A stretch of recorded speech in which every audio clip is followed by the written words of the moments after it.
Hello, good afternoon and welcome to Baina Midday News, coming to you live from the NAB House, Atomic Junction, Medina. I'm Khadija Kubra Kailani. Coming up this afternoon, Akufo-Addo to commission 320 new homes for police service, and Concerned Drivers Association suspends 15% transport fare hike. And on the international front, Republicans shift focus on campaign to Paris. Remember, the news is also live on Facebook and YouTube at Baina TV. Do stay with us for details of the stories.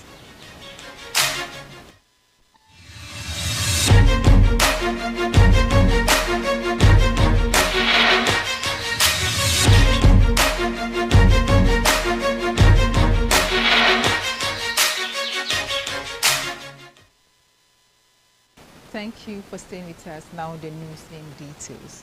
President Nana Addo Dankwa Akufo-Addo has emphasized the need for stronger partnerships and the utilization of shared strengths between Africa and the Arab world. He believes this is the key to tackling a variety of complex challenges, which include economic uncertainties, geopolitical tension, climate change impacts, and the ongoing COVID-19 pandemic.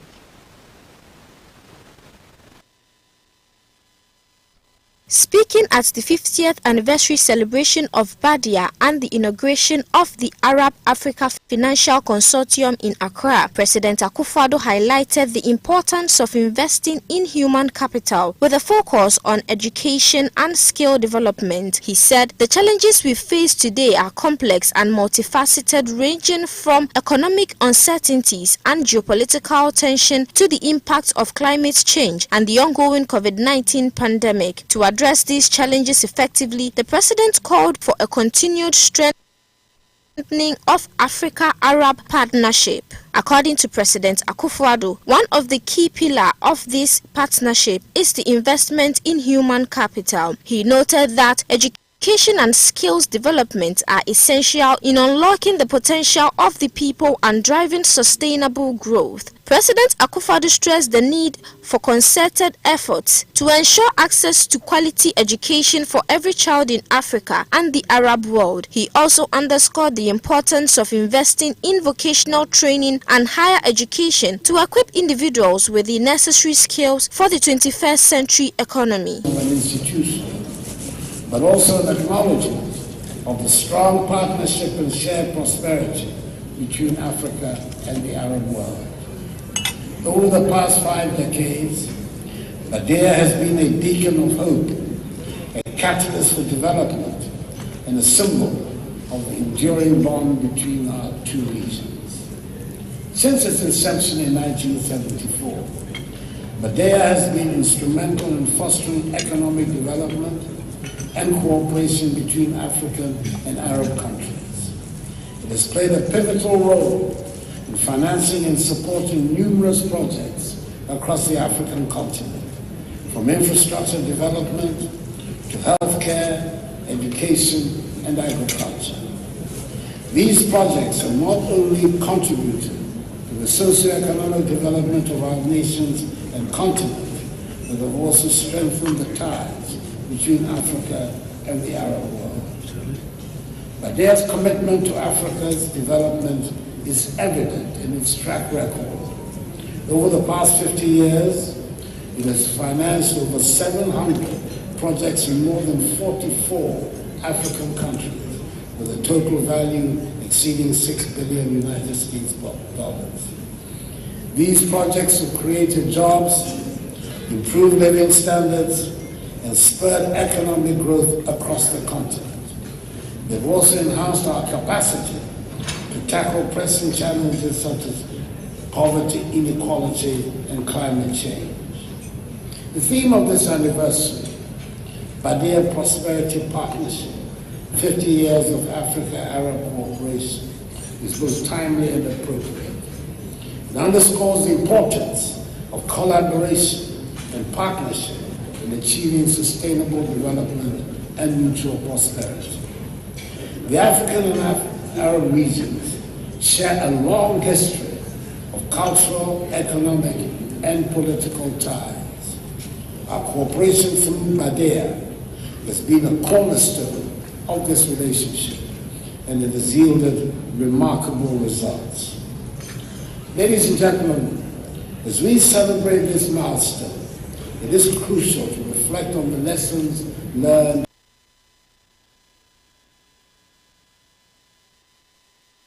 President Nana Addo Dankwa Akufo-Addo is set to commission a 320-unit housing project for the Ghana Police Service. This commissioning will take place on Tuesday, July 23, 2024 at the National Police Training School in Tesano, Accra.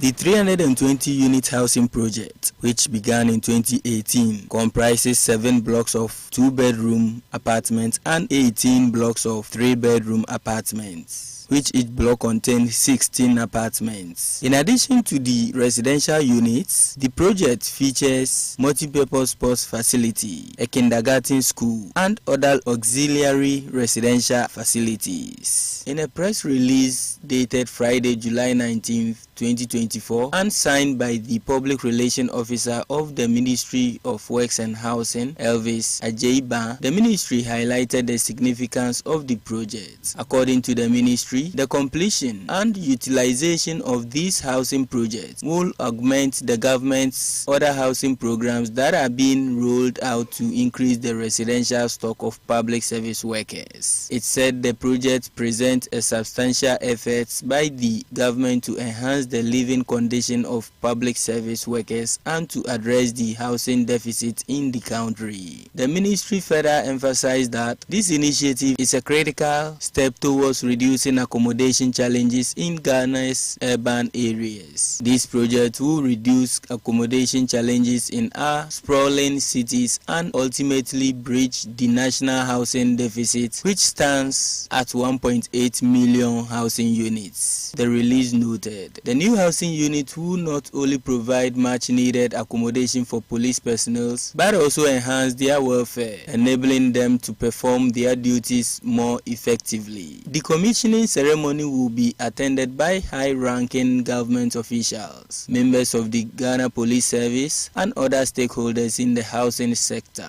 It is anticipated to be a milestone event, highlighting the government's commitment to addressing the housing needs of its citizens. And now in business, the Concerned Drivers Association of Ghana has suspended a planned 15% increment in transport fares, which was to take effect on Monday, July 22, 2024.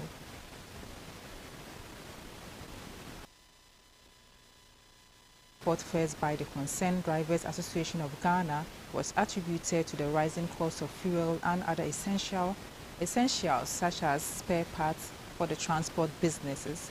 However, the Ghana Private Road Transport Union urged commuters to disregard the announcement. Public Relations Officer of the Concerned Drivers Association of Ghana, David Aguado, with the media, explained that the timing for the increment will compound the woes of the public, thus necessitating the suspension. David Aguado has meanwhile urged commercial drivers to continue charging old fares until an appropriate time to increase fares.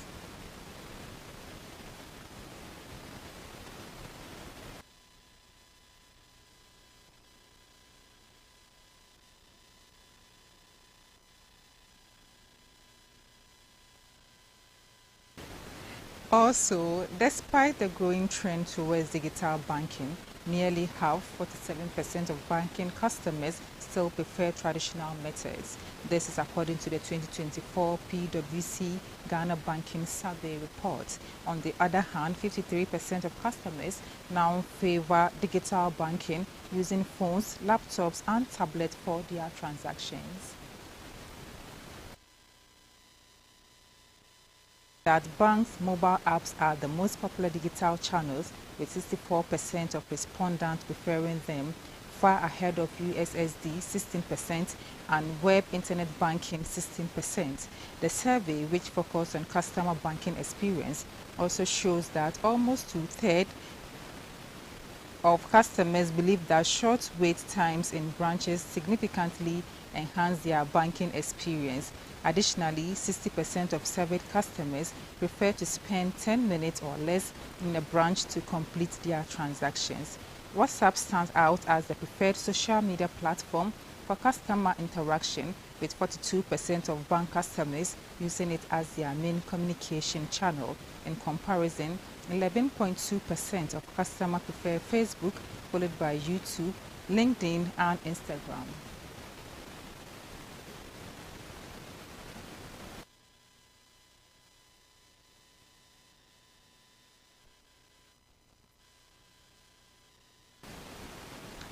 The Director of Communication of the Bank of Ghana has clarified that the Bank of Ghana worked closely with GN Bank during its liquidity challenges. According to him, the Central Bank also worked with GN Bank after its request to be reclassified as a savings and loan company. He indicated that the revocation of GN Savings and Loans licenses was based on sound judgment to protect the sanity of the banking sector.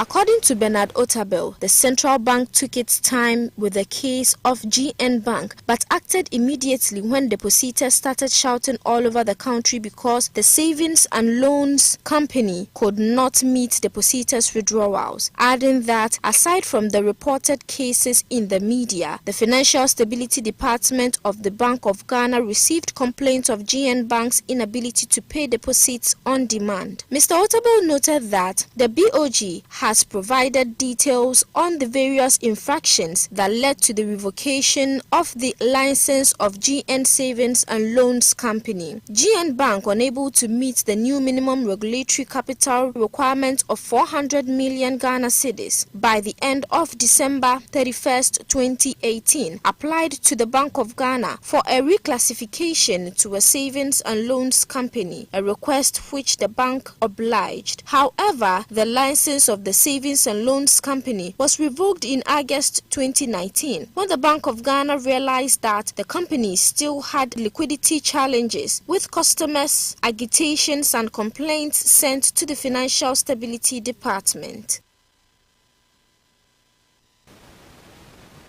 And in other stories, the Ani Basila community has installed 3 sub-chiefs and Galadimas to take up leadership roles amongst the Ani Basila tribe in the Greater Accra region. The event, which took place at Adenta on July 21, 2024, was also used to induct the Greater Accra Ani Basila chief as a member council of the Greater Accra Zongo chiefs, who also doubles as the Ani Basila chief of Medina. The ceremony brought together scores from the length and breadth of Accra to witness what many describe as a historical feat for the Ani Basila tribe. 3 sub-chiefs were installed to represent the tribe in 3 communities, namely Chief Yusuf Armiyao for Damfa Kweman, Chief Aladi Hudu Ibrahim for Ayawaso East, also Nima, and Chief Usman Al-Hassan for New Legon communities. The ceremony was climaxed with the installation of a new Sarkin Samari for Medina, Chief Abdul Malik Abdul Rahim, who also serves as the Sarkin Samari for Greater Accra region. A new Galadima was also installed for the tribe. Speaking after his installation, Sarkin Samari, Chief Abdul Malik Abdul Rahim, expressed profound gratitude to the people of Ani Basila for the opportunity to lead the youth. He expressed his desire to unite the Ani Basila youth for development. Gaskiya matatakin na milin doki yanzu shine na unite Basilawa Greater Accra duka, kuma da Samarina special youth da yanzu mu muka tashi muke da yawa kuma cikin ya sunan shi wangan muke da yawa, mu youth ke da yawa. Don shi a Sarkin Samari ya fin duba make sure kaman na gada both youth da manyan duka mu come together as one, mu komi guda, ko musulminci ma ya faɗi haka. Don shi masayina kaman Sarkin Samari ina sai karshen kafan Sarki Jafar Usman Adapunawe, inda shi kuma zai bani anya yi aikin Sarkin Samari kamar kan dai kamata, insha Allah. Chief Abdul Malik Abdul Rahim also used the opportunity to call for peace before, during and after the 2024 elections. A matsayina Sarkin Samari na Greater Accra yanzu haka zabe ya kusa, wasu watanni sauran a yi zabe. Kuma Ghana muna son kwanciyar hankali, muna da mu yi zaman lafiya. Muna mu yi zaman lafiya shine mu na farko. Don shi abin da zan yi in bari in kawo zaman lafiya su shine kowane youth inda zan jagora na mesho kaman na yi batun peace during election and after election. Make sure kaman peace ya zo, violence ba mu son. Ko yaya abin da zan fara matasa kaga bari wani mai siyasa eseka kaje kai violence inda zai kawo muna damuwa. Ghana is a peaceful country. Garinga buna zumna kan kwanciyar hankali ne, kuma aka muka bi da mu zama. Don shi youth duka yau na sai masayina kaman peace muke son, mu so juna kuma mu yi ma juna gaskiya. The Ani Basila tribe, believed to be one of the nomad tribes of sub-Saharan Africa, first came to the Gold Coast, present-day Ghana, in the 18th century. Initially settled in 5 regions, they are currently spread across the length and breadth of Ghana, with the majority of them settled in the Ashanti, Eastern, Central, and Greater Accra regions. They are historically mentioned as one of the tribes who fought alongside the Ashanti warriors against the dangerous, earning them the accolade Basidi Kotoko. Despite their existence in Ghana dating back from pre-colonial era, the Ani Basila tribe has not had the recognition it deserves. A narrative the Greater Accra chief for Basila tribe, Chief Jafaru Usman Sadiq, believes must change. Basilawa muna son cin gaba. Domin so da yawa bajinmu muna da yawa. Kaje nan ga sarki wani amma mun nan ban mu jin sunan mu sai ce no. Abin mu tashi. Akwai wannan mu sun zo for a long time. Sun rauni. Musamman da mu tashi, yaso mu fight. Gobe a ce kama lokacin wangan nan gabin na kan yi. Sai muna son cin gaba ne, mamuduka.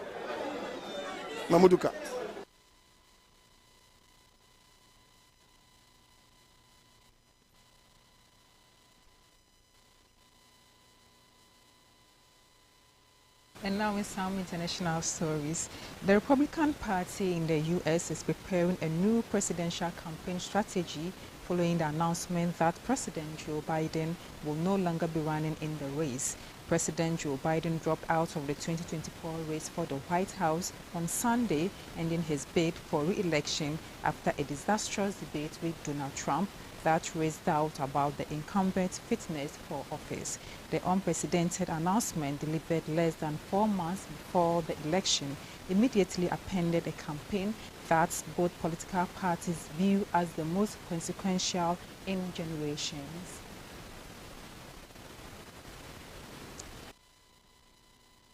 Johnson said Biden should immediately resign if he's not fit enough to run for office. In a statement, Johnson said November 5 cannot arrive soon enough.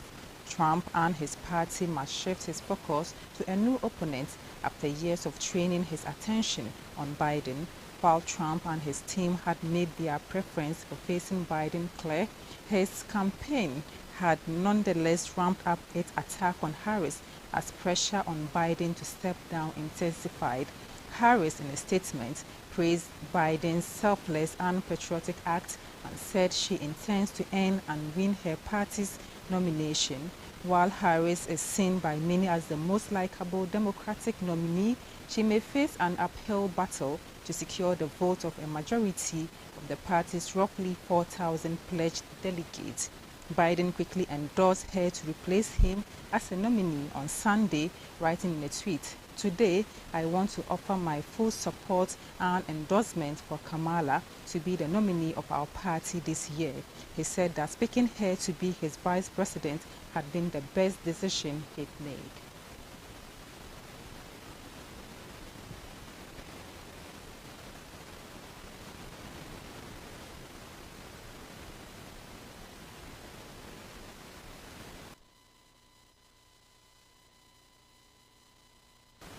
And now in some sports stories, Ghana Youth International Emmanuel Yabua proved pivotal for Broadney in their league game against Bobog on Sunday, July 21. The forward came off the bench to score twice as the club claimed a point in their opening game of the season. Yeboah, who joined the club last summer from CFR Club, was named on the substitute bench for the opening game of the 2024-2025 Danish Super League. However, it was his impactful performance that earned a draw for his side. The 21-year-old came into the game in the 83rd minute with his side trailing 2-1. Yeboah drew Brøndby leveled in the 92nd minute of the game before Isaac Stena Jansen restored the lead for Viborg with just seconds away from the full-time whistle. The Ghanaian struck again, netting a last-ditch equalizer to end the game 3-3. With his 2 goals on Sunday, Yeboah has now opened his scoring account in the Danish top flight after failing to score any last season following his transfer.